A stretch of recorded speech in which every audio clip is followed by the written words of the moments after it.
জয় রাধে। আজকের এই মধুর স্থানে হরিনাম সংকীর্তন স্বরূপ বৃন্দাবনে আগত সাধুগুরু বৈষ্ণব, আমার বাবা মা, দিদি ভাই, দাদা ভাই যারা আছেন, সকলের শ্রীচরণে আমার শত শত সহস্র কোটি ভক্তিপূর্ণ প্রণাম।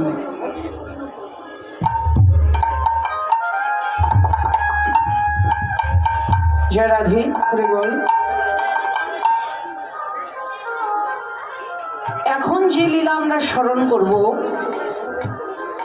নিত্য লীলার অষ্টকালীন লীলার চতুর্থ পর্ব, অপরাহ্নকালীন লীলার উত্তর গোষ্ঠ বা ফিরা গোষ্ঠ। আজকের এই উত্তর গোষ্ঠ লীলা পরিবেশনার মাঝে আমার অসংখ্য ভুল ত্রুটি এবং রসাভাস কথা হবে। সবাই নিজ গুণে কৃপা করে আমার সব অপরাধ ক্ষমা করবেন। আবারও সকলের চরণে অনন্ত অনন্ত কোটি ভক্তিপূর্ণ প্রণাম। জয় জয়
জয়নিতাই গৌর হরি বল।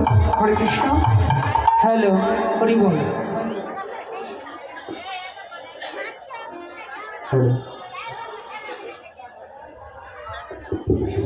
জয়নিতাই গৌর হরি বল। হরে কৃষ্ণ।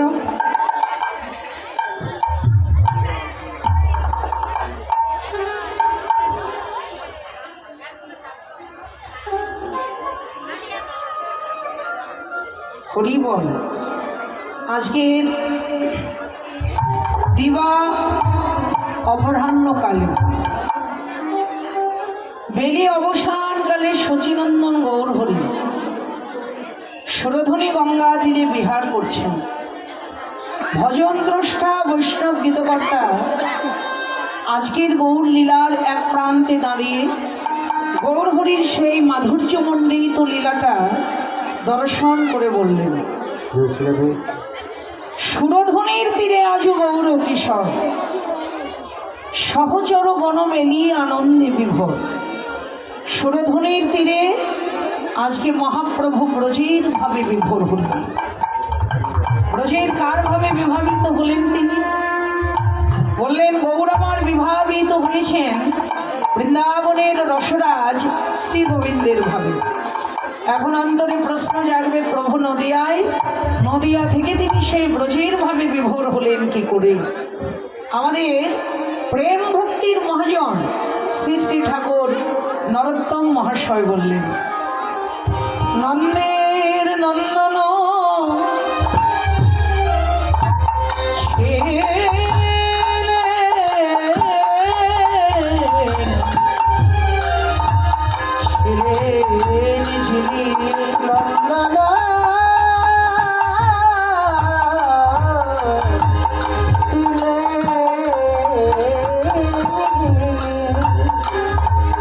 আমার সচিনন্দ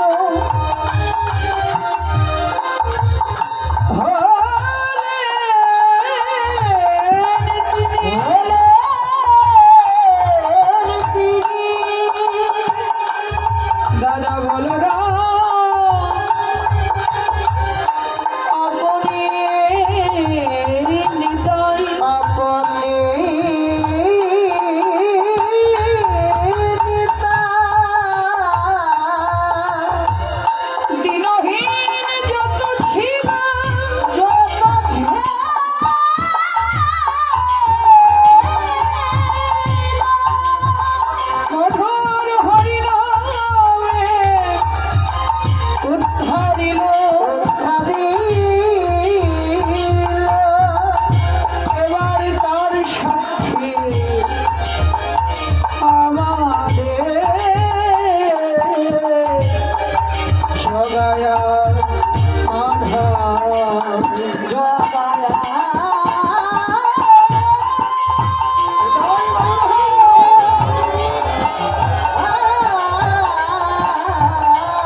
বললেন,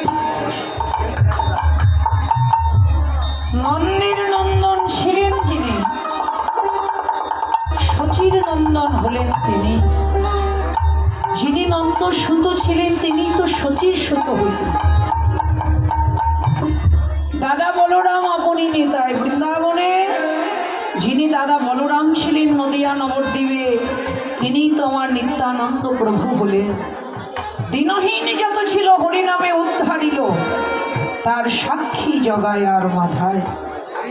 আজকে নন্দ কিশোরের ভাবে বিভাবিত হয়ে শচীনন্দন গৌর হরি আজকে বেলি অবসান কালে সুরধনী গঙ্গার তীরে খেলছেন। তিনি তো খেলছেন, আজকে তিনি কেমন খেলা খেলছেন? তিনি কোন খেলা খেলছেন? বৈষ্ণব কবি লীলার এক প্রান্তে দাঁড়িয়ে বললেন, ওরে খেলা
আজ খেলে হরিয়ে